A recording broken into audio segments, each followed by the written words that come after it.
I'm John Vervaeke. I'm going to take you through a practice from the Vipassana tradition that's designed to help set up meditation in a way that's conducive to deepening it. So the practice is called Finding Your Center, and there's sort of three aspects to it. Centering the relationship between mind and body, and then centering your attention, and then centering your attitude. So I'll talk about each one briefly, and then I'll talk you through the practice.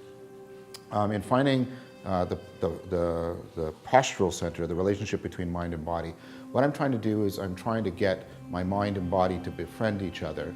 I'm trying to get my body into a state that is conducive to the kinds of patterns I want to be in my mind when I'm engaging in mindfulness.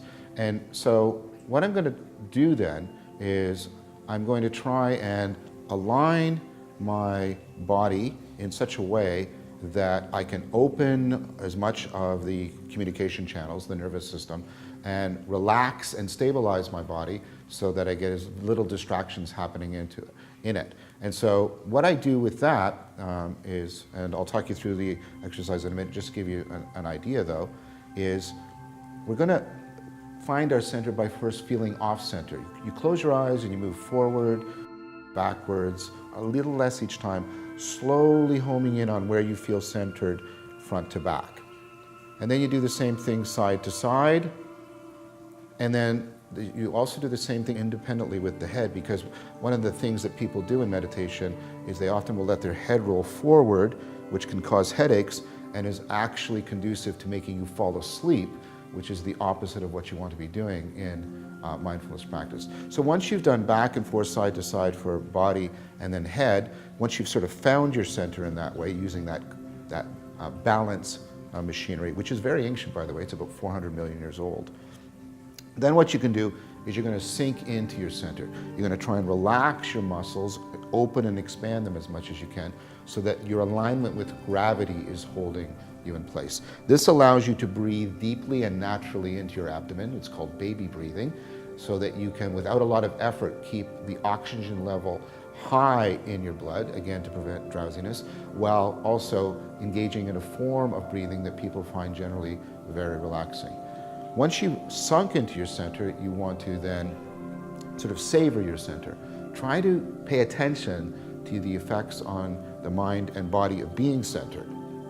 Because when you're centered in that manner, right, you want to get a felt memory so that you can regularly return. So that eventually what happens is you won't have to do this whole exercise. You will be able to just find your center. So that's how you're going to be centering mind and body. You center your attention by basically, you're going to step back and look at your sensations. Normally, like my glasses, we're looking through the sensations at the world. But what we're doing is we're stepping back and looking at our sensations. So what we do is we find where our breath is, and as we breathe in, we're mentally saying in and paying attention to the sensations.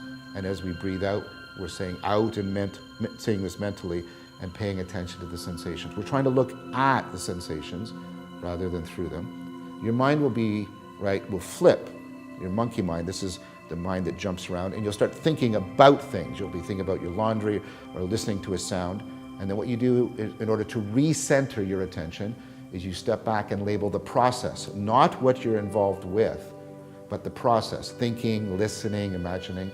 So you label it with an ing word, and then you return your attention to your breath.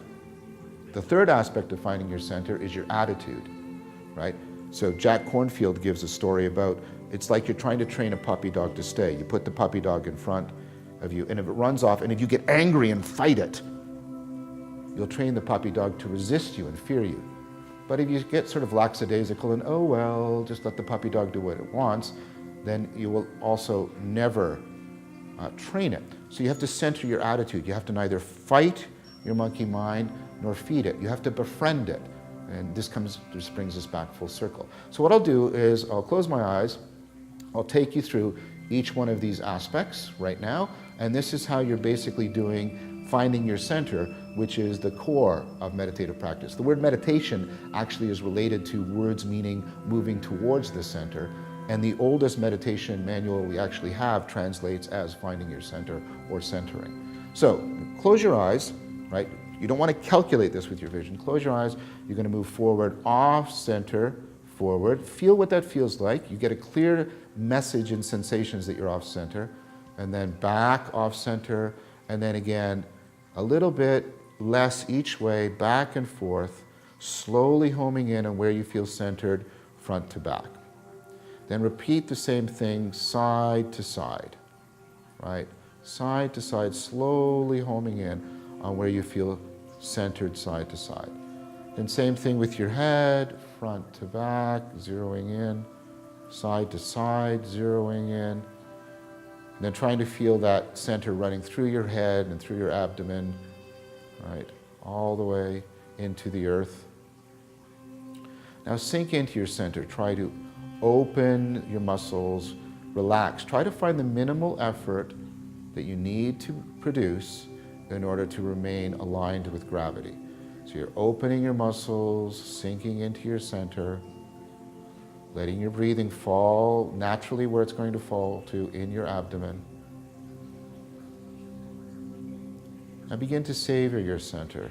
Pay attention to the effects on mind and body of being centered. What does it feel like? What does it taste like in your mind to be centered? How is your body responding to being centered? You're trying to create a felt memory so you can get back here again and again to this centered state. Now as you're sinking into your center and savoring it, bring your attention to wherever in your abdomen you can feel your breath. You can feel your abdomen expanding and contracting. It's very important here, don't force your breath. You definitely do not want to hyperventilate. Try to let your breath run naturally and observe it. You're centering your attention by looking at your sensations, in and out.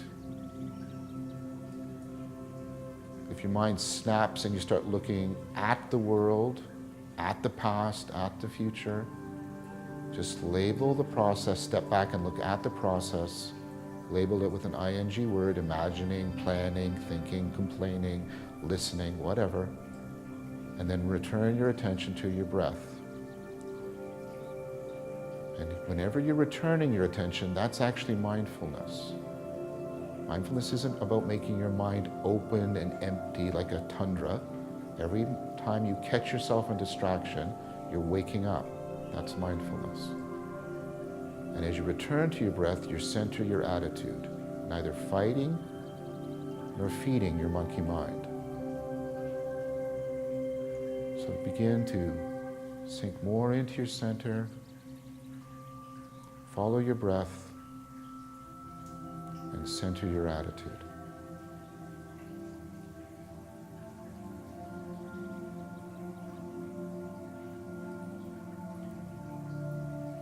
When you're done your practice, it's important how you come out of it. Don't jump out of your practice. Meditation is not a vacation, it's an education. Slowly come out of your practice, trying as best you can to integrate what you've cultivated in your practice with your everyday consciousness and cognition.